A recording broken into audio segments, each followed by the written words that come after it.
is up. Anyway, quick Shin Godzilla review. Let me just bang this out real quick because it's not going to be long. All right.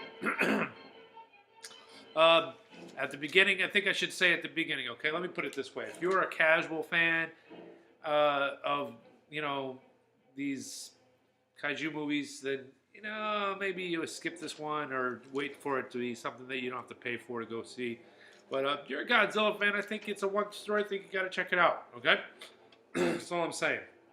All right. First off, the first very this is the Shin Godzilla, the Japanese Godzilla, not the American version that was released in 2014. This one was released, I believe, 2015, 16, whatever. We're just getting it now in the States, so so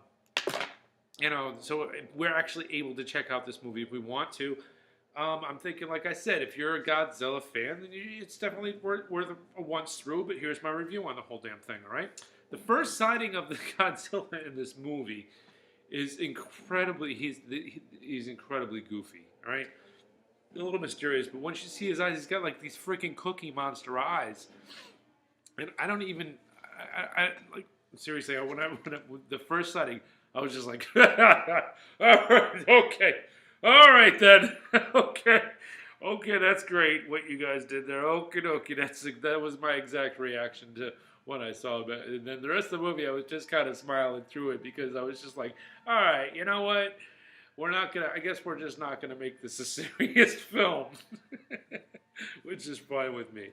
There's tons of yakking about the Japanese government and all its whatever, its bureaucracy of, what they should do. There's a lot of that. There's a lot of that going around. There's a lot of that going around. Not to say that there's not some good disastrous scenes, because there are some good disastrous scenes. And while we're on that subject, let's just point out the fact that this is a straight up disaster movie. Do not go into this expecting Godzilla to fight another beast, another kaiju. Don't expect that at all, because that's not what happens. This is a straight up disaster movie about Godzilla just destroying Tokyo. Okay. All right. The final version of Godzilla was pretty good. I thought. I thought the beast looked pretty good.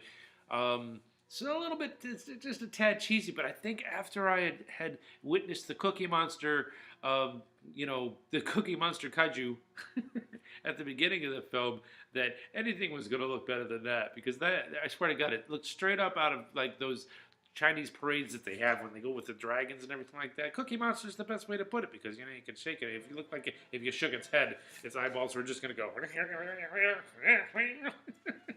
It was just incredibly goofy. So the final version was definitely a lot cooler, but still a tad, just a tad. The score was like pretty much the original. Like what I was just playing at the beginning is pretty much the score that they used for it. A couple different things for other little areas and everything like that. Lots of yakking. But the dialogue was pretty basic, but I have a hunch that the basicness of the dialogue was pretty much because I watched the dub version. I would like very much to see what a subtitled version of this film looks like, just to see the difference in the dialogue, because it seemed like it was just very, very basic.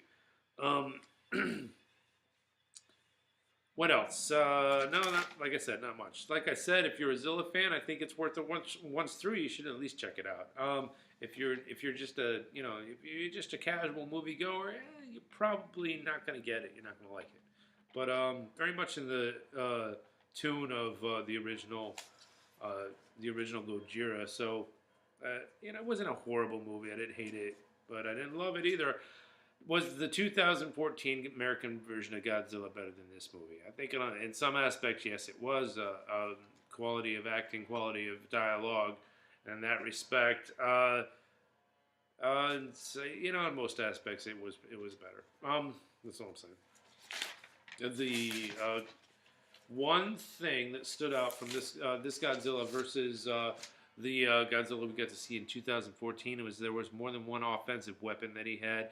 He not only breathed atomic breath, which was some pretty epic stuff there. He also was able to shoot that shit out of his tail, and he was also able to shoot like multi-directional. So there was definitely some good things going on there. You know, the disastrous scenes were not bad at all. You know, so I don't know. I don't know what to say. Shin Godzilla. If you're a Godzilla fan, check it out. If you're not, don't. Love you guys. Do something good for yourself. Do something good for somebody else.